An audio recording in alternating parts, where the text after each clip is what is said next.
24分の1スケールメッサーシュミット BF109E4 の制作を行います。バンダイ24分の1スケール。そうです。キャラクターキットの大御所バンダイもスケールキットを発売していました。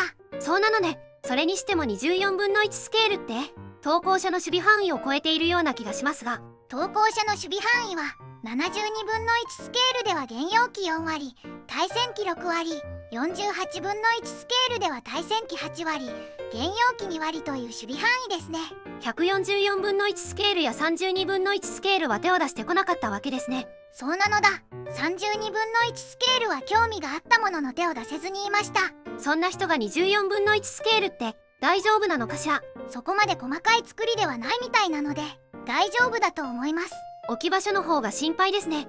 初めての大型スケールなのですくみですが塗装しつつ進めようかと思います。仮組みではないのですね。初めてのビッグスケール完成を目指したいもので、一応完成させたいわけね。大雑把なキットのようですが頑張って作っていきたいと思います。ところでバンダイの24分の1スケールは他の機体もあるの？全部で4種類出ている。冷戦網新潟 T51D 自伝回と今回の BF109E4 となる4種類しかないのね。投稿者は自伝回を同時に購入したみたいですね。例によってホビーを不巡回中に衝動買いしたみたい。箱の横にシリーズが紹介されていますね。あれ、救急艦爆とス通過ドーントレスもありますね。この3つは50分の1スケールで発売されたみたいです。もともと Y の金型のようですが。なるほどね。ところで24分の1スケールで他からも出ているの？実は結構出ています。最初はバンダイからで1972年に E 型で発売された。ふむふむ。本当はバンダイよりも前に出てるものもあるんですけどね。割愛ってやつですね。翌年の1973年にイギリスのエアフィックスからも E 型が発売された。同じ年に MPC からも出ている。 MPC はエアフィックスの OEM かしら。1993年にはフランスの LL からも E 型で発売された。これもエアフィックスと同じ金型みたい。なるほどね。最後はトランペッターで2001年の G2 型から始まり G6 型 G10 型と続き K4 型まで出ている。24分の1で細かいバリエーション展開。まとめるとバンダイ、エアフィックス、トランペッターの3種類に隊列されるのかな。まずはパッケージ内容を確認するのだ。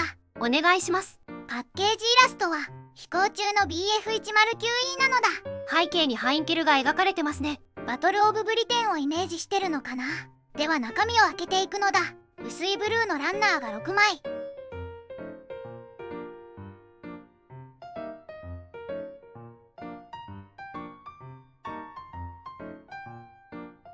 タイヤ用パーツが1枚、透明パーツが1枚、デカール、組み立て説明書なのだ。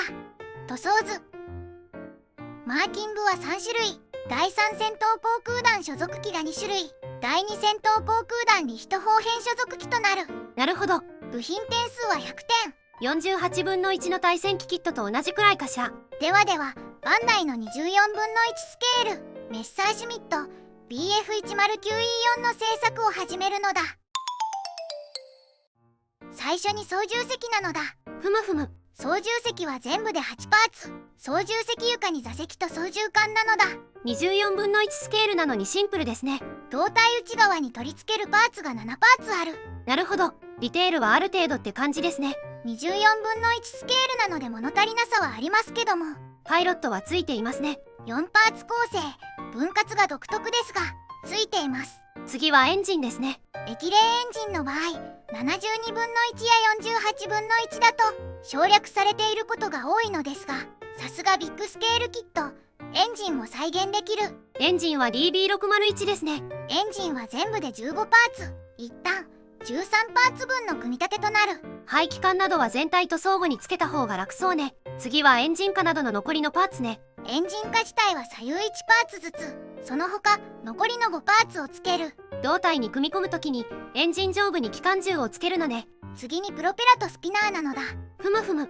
プロペラは3枚ペアとなっていて、スピナーの前後パーツに挟み込む。モーターカノン用の穴が開いてますね。実際には F 型まで搭載されなかったみたいだけど、いつでも搭載できますせという穴ですね。次は主翼と胴体なのだ。いわゆるしの字ですね。最初に胴体の組み立てとなる。ふむふむ。胴体は左右分割で2パーツ構成。操縦席の工程で胴体内側は接着済みとなっている。胴体接着前に済ませるのね。挟み込むのはプロペラ軸とオイルクーラー、エンジンとケーキパネル、ビリン、ラダーを挟んで接着する。ビリンは4パーツ構成ですね。塗装部に差し込んでも問題なさそうです。ラダーは左右分割、垂直尾翼との接合パーツがある。ラダーは稼働させられるわけね。ケーキパネルはモールド表現となっている。こちらも胴体組み立て時に挟み込む。ケーキパネルのモールドはくっきりしているみたいなので、塗り分ければいい感じになりそうですね。そうなのだ。胴体のメンテナンスハッチが別パーツなのね。ここは2パーツ構成となっています。開くと内部を作り込まなきゃいけないので閉じます。胴体のモールドはどうでしょうか？大モールドとなる。太さと深さはかなりあります。その他に凸リベット表現も施されてますが、単純な点ではなく沈頭病っぽい表現です。主翼はどうでしょうか？主翼は主脚も含めて22パーツ構成。主脚が稼働する仕組みなので、ここで組み込む。ふむふむ。主翼の貼り合わせ前に左右主翼上パーツを組み立てる。機関砲のメンテナンスハッチね。ハッチを開けても肝心の機関砲は少し見えるだけなのね。主翼下パーツを組み立てます。まずは左右のエルロンにマスバランスを取り付ける。左右にラジエーター内部と機銃を組み込む。ふむふむ。主脚を組み込んでカシメを接着する。コックピットを主翼中央に配置して、左主翼下に気筒管を配置する。主翼のモールドはどうでしょうか？こちらも大モールドとなる。やはり太さも深さもかなりある。リベット表現は胴体と同様になる。次は水平尾翼ですね。水平尾翼は左右それぞれ7パーツずつ。上下分割の水平尾翼にエレベーターと支柱を取り付ける。支柱は塗装部につけた方が良さそうね。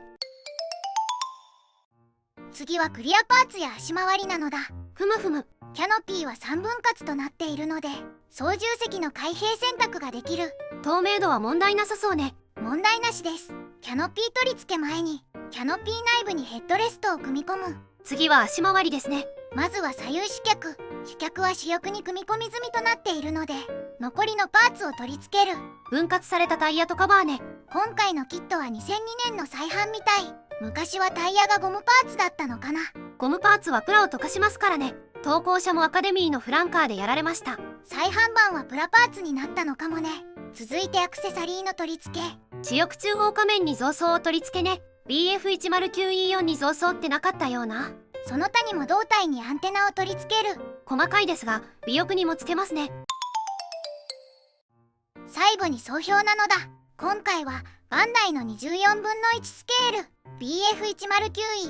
BF109E4 のレビューしたのだ。制作部の感想はどうでしょうか？かつてバンダイが発売していたビッグスケールキット、形にしてみると少し胴体が太めかなと感じた。マッチョな感じですね。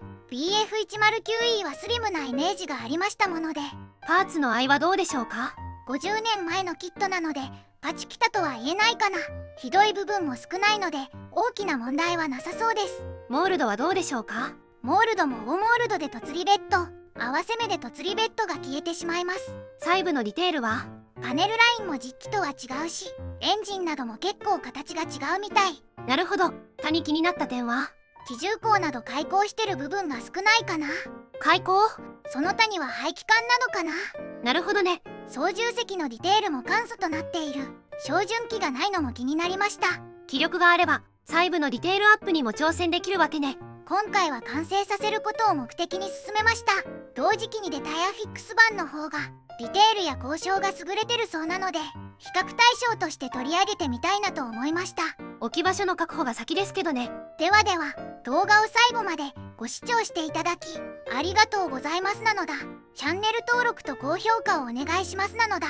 次回以降も飛行機プラモデルのレビューを続けていくのだ。では、バイバイ。